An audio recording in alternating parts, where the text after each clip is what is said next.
Hey guys, so I'm in my kitchen right now. I'm about to make myself a snack. If you can't tell, I don't know if you can see it because it's kind of out of frame here, but I have a bunch of apples. I have apples everywhere in my house. There are apples in the fruit bowl, and there's a ton of them invading my fruit drawer. As you can see, there's probably like a freaking, not even a dozen, like probably 2 dozen in there. So yeah, if you're having the same problem as me where you have a ton of apples that you just can't seem to get rid of, or you think they're going to go bad before you even get a chance to eat them, what I'm making right now is like the perfect recipe for you because it gets rid of a ton of apples and it's really yummy and it's healthy and it's just full of deliciousness. So hopefully you can see everything in this shot. I tried to angle the camera as best I could, but this is all the stuff that you need to make this, I don't know, it doesn't really have a name. I just call it hot applesauce or hot apple crisp. You need some oatmeal. Apples, obviously. I usually use around 3, but depending on how hungry you are, you can adjust the amount. Cinnamon, because nothing's good without cinnamon. Some bowl to put your food in. A fork.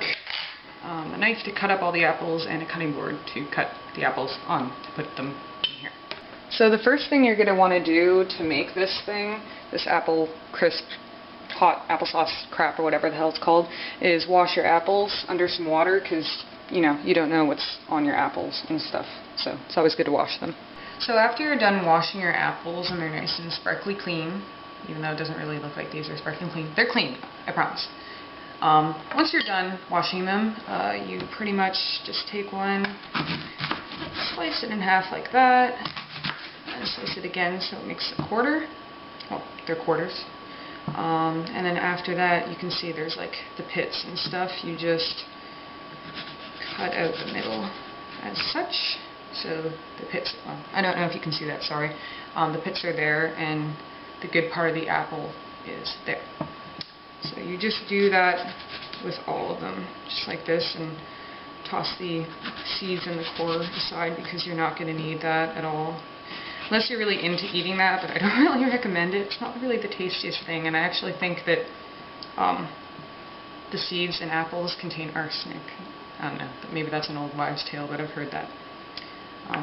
Next thing after you're done cutting the cores out, you want to take your apple, nicely decored and quartered, and you cut that in half, and you pretty much just cut it into small pieces. So when you're finished, I feel that getting that in my hands. When you finish, it's pretty much just like little pieces like that, and you throw them in here as such. A note about bad apples like this, you can see it has a bad spot there. Don't worry about it, just take it and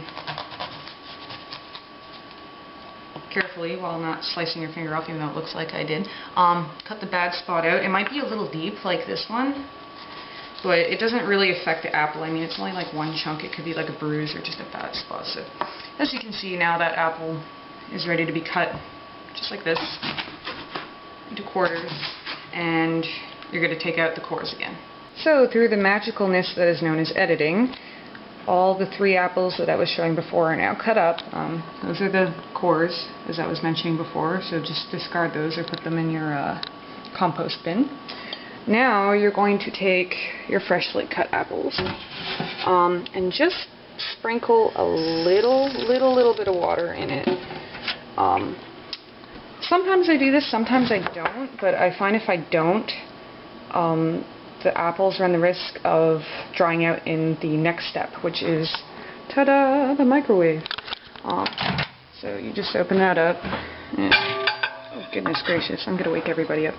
Sorry, that was really loud. Anyway, that's also why I'm talking a little bit quietly. I apologize. My parents are asleep. So, put it in the microwave. I personally set it for 2.5 minutes, as such. Everybody's microwave is different, so you're going to have to figure that out on your own. But yeah, I'll tune in once these are finished being cooked. Okay, so as you can read on my microwave, my apple's just finished cooking. This is what they're going to look like, as you can see. The next step after this is mashing them with a fork. So, yeah, I'm just going to skip ahead and do that myself. Okay, so I lied a little bit. I had to put my apples, ouchie, ouch. Sorry, that was really hot. It's kind of burning my finger. I had to put my apples in the microwave for a little while longer because they weren't quite mashable with a fork. That happens sometimes. So if you have to put your apples in for another couple minutes, that's cool. So anyway, I'm going to attempt to mash these with a fork again because last time failed epically. So just 1 second. Alrighty, so after mashing it with that fork, it should look like something like this. Hopefully my lens isn't getting too fogged up, but yeah. Should be, like, not perfect. It doesn't have to be totally mushed up, but, you know, just mainly mushed up. And what you're going to do without burning yourself, if that's possible, because I did that once already, you put this back in the microwave again for another 2.5 minutes. And putting it back in the microwave for that amount of time will pretty much mushen up the last little bit of apple and make it, like, a really nice consistency. Alright, so it just came out of the microwave after that last 2.5 minutes. As you can see, it's really hot. Like, I don't know if you can see it, but it's steaming. It should look like that, like pretty much quite mushy and cooked and stuff. So what you're going to do now is take your fork again and just mush up the last little bits just to get those stubborn chunks out that you couldn't get before. Again, it doesn't have to be perfect. I mean, it depends on you. If you really don't give a shit that there's like a couple larger chunks in your food, then that's fine. I personally don't care. It doesn't really affect the taste. It's more of a texture thing, I think. Anyway, so minus the steam, that's what it looks like. So what you're going to do now is you're going to take your cinnamon, see, cinnamon, and just sprinkle it. I don't want to say generously, but I don't know, I like a lot, so for me it's going to be generously. Mix that up again, so it can evenly coat all of the apple. So that's pretty good. I think I'm going to add a little more, just because, yeah, again, I like cinnamon. So again, just mix, mix, mix, mix. It's pretty good. Alright. You're going to take, lastly, your oatmeal. Again, I don't really measure, I just kind of go by how much I like, so just sprinkle on, again, a decent amount, not where it's like overpowering the apple, but just that there's a little bit of it mixed into the mix. It just gives it a nice texture, and yeah, because it's cool. I don't know. I just like it in there.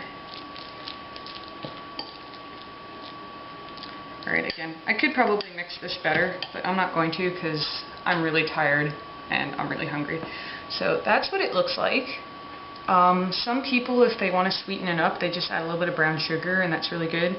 For people like me, I honestly like it just as is. So yeah, I wish you good luck if you want to try and make this yourself, and I hope you enjoy it. Take care.